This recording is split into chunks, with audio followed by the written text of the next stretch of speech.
BJP अध्यक्ष JP Nadda का election plan. जानने के लिए उनसे बात की हमारे संवाददाता कमलजीत संधू ने। जीत का परचम लहराना मुश्किल है, लेकिन कठिन काम है। आप लोग लग रहे हैं और आपने अभी मैनिफेस्टो जारी किया, यूनिफॉर्म सिविल कोड की बात की है, महिलाओं के लिए एम्पावरमेंट की बात की है, फ्री साइकिल्स, फ्री स्कूटीज। तो फोकस क्या है और क्यों ये चुनौती आपके लिए बहुत बड़ी है? काफी समय से आप यहीं पे हैं। नहीं, देखिए, हर चुनाव हम चुनौतीपूर्ण तरीके से ही लड़ते हैं। ये चुनाव भी उसी तरीके से हम लड़ रहे हैं, लेकिन कोई चुनौती है ऐसी बात नहीं है। यहाँ आपने देखा होगा मैडम जी कि कहीं एंटी इनकम्बेंसी नहीं है। 5 साल सरकार चली है, प्रो इनकम्बेंसी है। मोदी जी के प्रति अटूट विश्वास है और उसके साथ साथ अथाह प्रेम है, और उन्होंने भरपूर आशीर्वाद भी हमारे जनता को दिया है, और इस कारण से हिमाचल की जनता अब आतुर है जवाब देने के लिए। सर, आप ऐसा क्यों बोल रहे हैं? क्योंकि एंटी इनकम्बेंसी है, उसके बाद हम देख रहे हैं ओल्ड पेंशन स्कीम एक मुद्दा है। आपके खुद के कितने डिसिडेंट एमएलएज हैं और वो खड़े भी हो रहे हैं आपके प्रत्याशियों के खिलाफ, सस्पेंशंस भी हुए हैं। तो ये आपको लगता है चुनौती नहीं? नहीं, ये हमेशा होता है। इस तरीके से कुछ लोग हो जाते हैं, अति उत्साही होते हैं, बाद में फिर वो जब देखते हैं कि पार्टी एक तरफ चल पड़ी है और लोगों का आशीर्वाद पार्टी को मिल रहा है, तो आगे वो हम वापस आ जाते हैं। और हमारे यहाँ इस तरीके का कुछ नहीं होता है जो कोई रिबेल बन करके कोई पार्टी को नुकसान पहुंचा सके।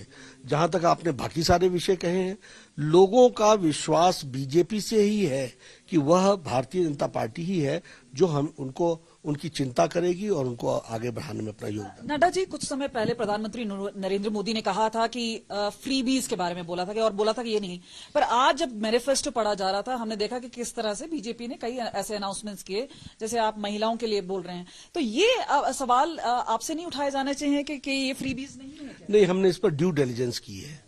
There is a difference between empowerment and allurement. जो चीज एम्पावर करने से, वन टाइम इन्वेस्टमेंट से अगर उसके जीवन, उसकी ताकत में बदलाव आता है और वह अपने आप में समाज में सक्षम होकर के खड़ा होता है, तो ये एम्पावरमेंट है।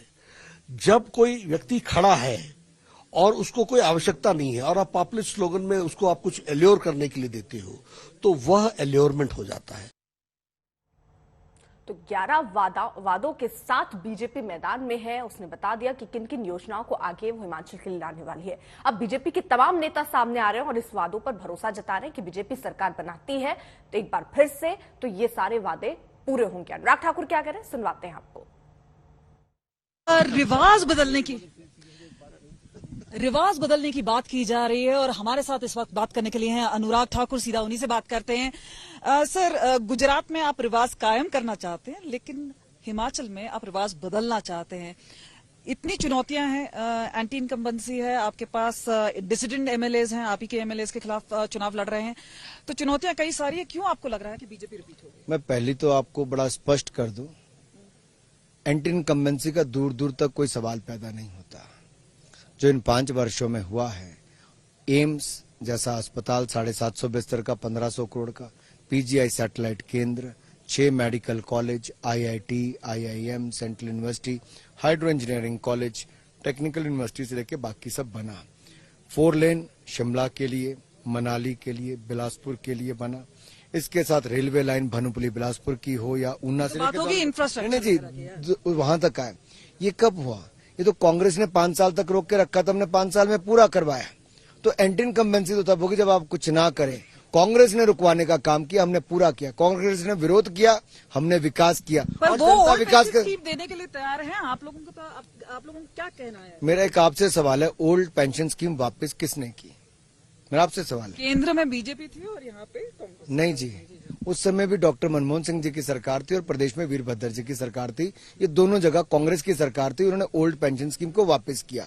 तो पहले तो मीडिया को स्पष्ट हो जाए कि ओल्ड पेंशन स्कीम को वापस करने वाले वो थे। लाने वाले भी वही बात कर रहे हैं। एनपीएस उन्होंने लाए, उन्होंने कुछ नहीं किया।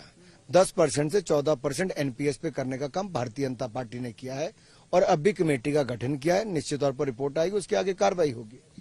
फ्रीबीज की बात हो रही है। प्रधानमंत्री नरेंद्र मोदी ने नाराजगी भी जताई थी और कुछ समय पहले बोला था कि फ्रीबीज नहीं देने चाहिए, लेकिन आपके मैनिफेस्टो में देखे जाए तो ऐसी कई बातें हैं जो कि फ्रीबीज की तरह नहीं है। देखिए, दुनिया भर में खाद के दाम 3 गुना बढ़ गए।